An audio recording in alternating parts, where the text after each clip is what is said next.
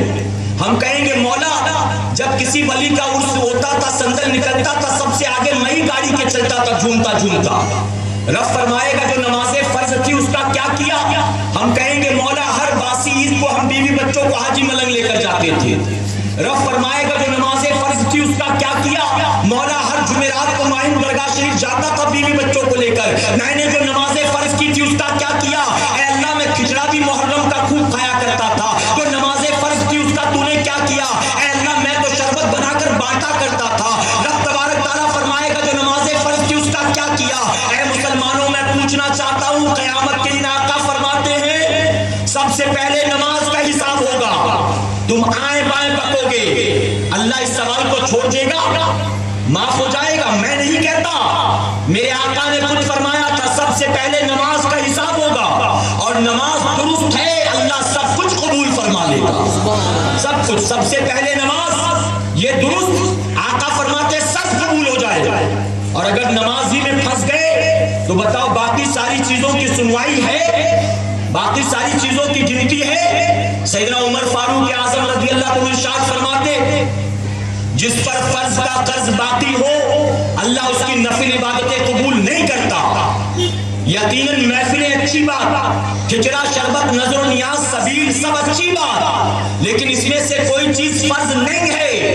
یہ سب نفلی عبادتیں ہیں, ان سب پر سختی سے عمل کرتے ہو, پابندی سے عمل کرتے ہو, لیکن جو چیز فرض ہے بتاؤ اس پر کتنا عمل کرتے نظر آتے ہو, کتنا عمل کرتے ہو؟ امام علی مقام کربلا کے میدان میں کیوں آئے تھے یزید کے مقابلے؟ کھچڑے کا جھگڑا تھا, شربت کا لفڑا تھا, کس وجہ سے آئے تھے؟ یزید نے انکار کیا تو میں محفل نہیں سجانے دوں گا. حسین نے کہا میں محفل سجوا کر رہوں گا. کیا اس بات کا جھگڑا تھا؟ علم کا, جھنڈے کا, ڈھول کا, میلے کا, تعزیے کا, مرثیے کا, کس بات کا جھگڑا تھا؟ یزید بے نمازی تھا, امام حسین نمازی ہوا کرتے تھے. یزید جمعہ کی 2 رکعت پڑھ کر بھاگنے والے کا نام ہے, اور حسین 5 وقت اللہ کی بارگاہ میں سجدہ کرنے والے کا نام ہے. یزید باطل کی پہچان ہے اور حسین دین اسلام کی جان ہے. یزید ایک نفس پرست کا نام ہے, حسین دین کے شیدائی کا نام ہے. اے مسلمانوں, فجر کے وقت بستر پر پڑے رہنا, تکیوں سے محبت کرنا, یہ یزید پلیت کا کام ہے. اور فجر کی اذان ہو اپنے گھر کو چھوڑ کر اللہ کے گھر کی طرف نکلنا, یہ امام علی مقام کا کام ہے. اپنے آپ کو حسینی کہلاؤ, عمل نہ کرو. کیا امام حسین خوش ہوں گے؟ امام حسین راضی ہوں گے؟ ارے امام علی مقام کے سامنے آخری بات عرض کروں میں, مجھے یہاں سے ایک جگہ اور بھی جانا ہے اور وہاں پر 10:15 کا میں نے وقت دیا ہے, تو میں اجازت لوں گا بس 2-3 منٹ آخری بات. اجازت ہے آپ کو درود شریف پڑھنے کا مرتبہ؟ اللہ رب محمد صلی اللہ علیہ وسلم نحن عباد محمد صلی اللہ علیہ وسلم. سب میں ہی کروں گا کہ آپ بھی کچھ کریں گے؟ میں نے کہا درود شریف پڑھیے. اللہم صلی علی محمد و آلہ الف الف مرہ. اگر تھکے نہیں ہو تو ایک بار اور درود شریف پڑھ لیجیے. صلی اللہ علیہ نبی الامی و آلہ صلی اللہ علیہ وسلم. صلاۃ و سلام علیک یا رسول اللہ صلی اللہ علیہ وسلم. میرے پیارے آقا علیہ الصلوۃ والتسلیم کے پہلوانوں, میں کر رہا تھا امام حسین کے سامنے جب امام علی مقام کربلا میں آئے بے شمار عذر تھے. امام حسین چاہتے تو نماز چھوڑ دیتے, کہتے چلو پہلے یزیدیوں کا مقابلہ کر لیتا ہوں, بعد میں پڑھ لوں گا, تاخیر سے تھوڑا دیر سے پڑھ لوں گا, کوئی مسئلہ نہیں, کہاں وقت ختم ہو رہا. لیکن امام علی مقام نے بتاؤ کیا نماز قضا کی, کیا تاخیر کی؟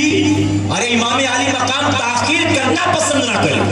اور یہاں حسینی کہلانے والا, مزے سے کھچڑے کھانے والا, شربت پینے والا, تاخیر کیا, کب ظہر کا وقت آیا کب گیا خبر ہی نہیں ہے اسے. جمعہ کے علاوہ فکر ہی نہیں نماز پڑھنے کی, جمعہ کے علاوہ توفیق ہی نہیں ہوتی نماز پڑھنے کی.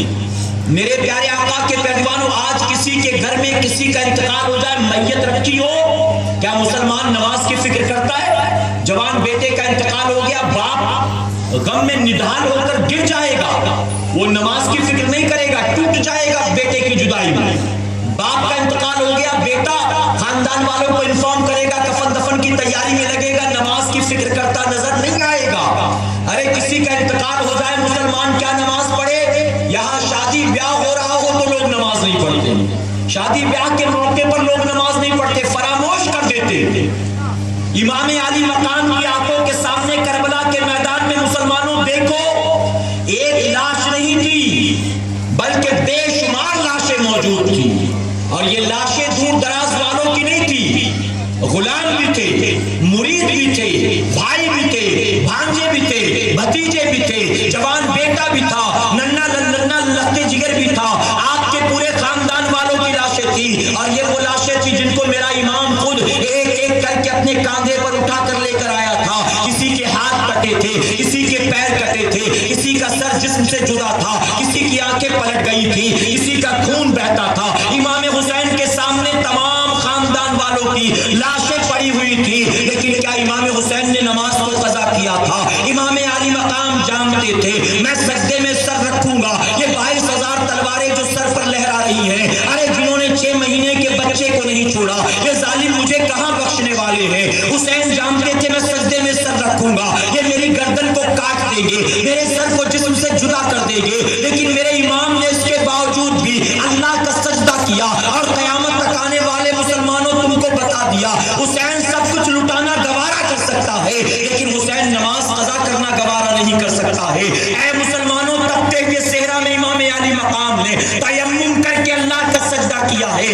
آسمان سے سورج آگ اگلتا تھا، زمین تپتی تھی، اور حسین تلواروں کے سائے میں اللہ کا سجدہ کر رہے تھے۔ آج کھچڑا شربت کھا پی کر نکل جانے والوں حسینیوں، میں پوچھنا چاہتا ہوں، آج اللہ کے گھر میں تم سے نرم نرم کارپیٹ پر اللہ کا سجدہ نہیں ہوتا، آج 4 دیواری میں اے سی والی اور پنکھے والی مسجد میں تم سے اللہ کا سجدہ نہیں ہوتا، آج امن و امان کے ماحول میں تم سے اللہ کا سجدہ نہیں ہوتا، اور کہتے ہو ہم حسینی ہیں، ہم حسینی ہیں، ہم حسینی ہیں۔ اے مسلمانوں، اگر واقعی امام علی مقام سے 100% نہیں 1% بھی محبت کرتے ہو، آج کی آخری محفل سے اٹھنے سے پہلے سارے کے سارے یہ طے کر لے، آج کے بعد نوکری جاتی ہو چلی جائے، کسٹمر بھاگتا ہو بھاگ جائے، سیٹ لوٹتا ہو لوٹ جائے، بیوی ناراض ہوتی ہو جائے، لیکن میں نماز قضا نہیں کروں گا انشاءاللہ۔ میں اپنی نمازوں کی ایسے ہی حفاظت کروں گا جیسے حسین نے 22,000 یزیدیوں کے سامنے اپنی آخری نماز کی حفاظت فرمائی تھی۔ اے مصطفیٰ پیارے کے دیوانوں،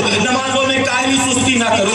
آج ہماری ماں بہنوں کا معاملہ یہ، آج ہماری بیٹیوں کا معاملہ یہ، شوہر کی روزی میں برکت چاہیے، وہ برکت جو ہے سجدوں میں تلاش نہیں کرتی بلکہ کسی ڈونگی بابا کو ڈھونڈتی ہے۔ کوئی بابا مل جائے 11 روپے کی تعویذ دے دے اور بیٹا 12ویں میں اچھے نمبر سے پاس ہو جائے، کوئی بابا مل جائے 51 روپے کی تعویذ دے دے اور شوہر کو 5 لاکھ روپے کا منافع ہو جائے۔ وہ سوچتی ہے کہ دعا تعویذ کے ذریعے بیڑا پار ہو جائے گا، سارے خاندانوں سارے کنبے کا بیڑا پار ہو جائے گا۔ اے مسلمانوں، میں پوچھنا چاہتا ہوں، حضرت فاطمہ الزہرا رضی اللہ عنہا اللہ رب العزت کی رضا کے لیے رات رات بھر سجدہ کرتی نظر آتی تھی۔ امام علی مقام کربلا کے تپتے ہوئے میدان میں یزیدیوں کے سامنے اللہ کا سجدہ کرتے نظر آتے ہیں۔ امام حسین کے نانا رات رات بھر حالت رکوع حالت قیام میں نظر آتے ہیں۔ مولا علی کرم اللہ وجہ کریم جب نماز پڑھتے ہیں، ان کے جسم پر لگی ہوئی تیر کو حالت نماز میں نکالا جاتا ہے۔ میں پوچھنا چاہتا ہوں، اپنے آپ کو حسینی بنتے ہو، ہماری مائیں بہنیں حضرت فاطمہ سے محبت کا دعویٰ کرتی ہیں، اپنی زندگیوں کو بدلنے کی کوشش کرو۔ تمہیں کسی ڈھونگی بابا کے دروازے پر بھکاریوں کی طرح لائن لگانے کی کوئی ضرورت نہیں ہے۔ اگر تم چاہتی ہو اللہ تمہارے شوہروں کی روزی میں برکت عطا فرمائے، تمہیں کسی ڈھونگی کے پاس جانے کی ضرورت نہیں ہے۔ جب مسجد سے اذان کی آواز آئے فوراً تم وضو کر کے مصلی بچھا لو، تم یہاں اللہ کا سجدہ کرتی نظر آؤ گی، اور وہاں اللہ تمہاری اولاد کو کامیابیاں عطا فرمائے گا، اللہ تمہارے شوہر کی روزی میں برکتیں عطا فرمائے گا۔ اللہ کے محبوب جناب محمد رسول اللہ صلی اللہ علیہ وسلم نے 1450 سال پہلے فرمایا تھا، اے اللہ اس گھر کو ہرا بھرا رکھ، اس گھر کو ہرا بھرا رکھ، اس گھر کو ہرا بھرا رکھ، جس گھر میں رات کے اندھیرے میں اٹھ کر تیرا بندہ تیرا سجدہ کرتا ہے اور اس کے بعد اپنی بیوی کو تیرے سجدے کے لیے جگایا کرتا، بیوی نہیں اٹھتی تو اس کے منہ پر پانی کے چھینٹے مار کر اسے جگاتا ہے۔ آگے آگے فرماتے ہیں، اللہ اس گھر کو ہرا بھرا رکھ، اس گھر کو ہرا بھرا رکھ، اس گھر کو ہرا بھرا رکھ، جس گھر میں رات کے اندھیرے میں تیری بندی اٹھ کر تیرا سجدہ کرتی ہے، اس کے بعد اپنے شوہر کو جگاتی ہے، شوہر نہیں جاگتا تو اس کے منہ پر پانی کے چھینٹے مار کر جگایا کرتی ہے۔ میں پوچھنا چاہتا ہوں، یہاں جتنے لوگ موجود ہیں، ہم میں سے کوئی ایک بھی ایسا ہے شادی ہو کر 5 سال ہو گئے، 10 سال ہو گئے، 15 سال ہو گئے، کیا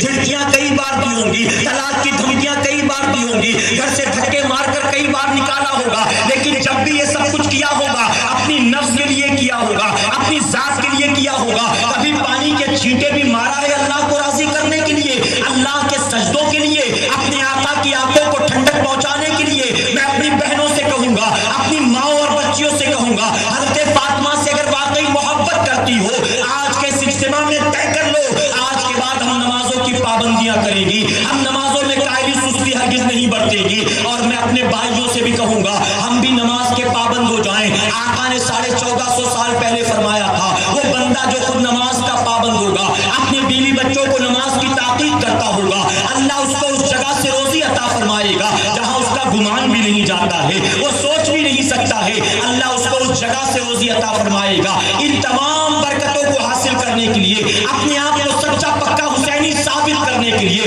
غوث و خواجہ کا دیوانہ بنانے کے لیے سب سے پہلے آج کے اس اجتماع میں طے کرو 5 وقت نماز کی پابندی کرو گے. بتاؤ سارے کے سارے نیت کرتے ہیں انشاءاللہ؟ سوچ سمجھ کر پھر سے جواب دیجئے. جمعہ کا وعدہ نہیں لے رہا ہوں، 5 وقت کی بات کر رہا ہوں. جمعہ کی بات ہوگی سارے کہیں گے، میں 5 وقت کی بات کرتا ہوں. 5 وقت کی نماز کی پابندی ہوگی انشاءاللہ. اگلے جمعہ سے نہیں، رمضان شریف سے نہیں، شب معراج، شب برات، شب قدر سے نہیں، آج سے طے کرو، کہو انشاءاللہ. جب گھر جانے کے بعد سونا تو 8، 9، 10 بجے کا الارم لگا کر مت سونا، بلکہ اس تیاری کے ساتھ سونا کہ فجر کی نماز کے لیے اٹھنا ہے انشاءاللہ. فجر میں نیند کا غلبہ ہو، نیند کو توڑ دینا، بستر کو چھوڑ دینا، بس یہ سوچ کر کہ سویا تو یہ کام یزید کا ہوگا، جاگا تو یہ کام امام حسین کا ہوگا. میرے پیارے آقا کے پیروانوں، سنی دعوت اسلامی کا یہی مشن، تحریک سنی دعوت اسلامی کا یہی کام ہے جو ہر گلی ہر کوچے میں الحمدللہ ہم کرتے چلے آ رہے ہیں. مسلسل یہی پیغام جہاں جاتا ہوں پیش کرتا ہوں. بہت سے لوگ ایسے ہیں جو حق باتیں سن کر کبھی ناراض بھی ہوتے ہیں، اور جو حق کے ماننے والے ہیں وہ سن کر خوش ہوا کرتے ہیں. میں نے کسی چیز کا انکار نہیں کیا، ہرگز کوئی غلط فہمی میں مبتلا نہ ہو، لیکن میں عرض کرنا چاہوں گا سب سے پہلے 5 وقت نماز کی پابندی یہ بہت ضروری ہے. اللہ عمل کی توفیق عطا فرمائے. انشاءاللہ سنی دعوت اسلامی کا ہر سال کی طرح اس سال بھی 3 روزہ عظیم و شان روح پرور سالانہ سنی اجتماع وادی نور آزاد میدان میں 14، 15 اور 16 دسمبر کو ہونے جا رہا ہے. انشاءاللہ 14 تاریخ جمعہ ہے. جمعہ کی نماز کے بعد سے لے کر رات 9 بجے تک خواتین کا جو ہے سالانہ اجتماع ہوگا، اور 15 تاریخ سنیچر ہے، فجر سے لے کر انشاءاللہ 16 کی عشاء تک مردوں کے لیے اجتماع ہوگا. گزارش ہے کہ 14، 15، 16 کثیر تعداد میں شرکت کے ساتھ دعوت کو خوب عام کرنے کی کوشش کریں. وما علینا الا البلاغ. چند اعلان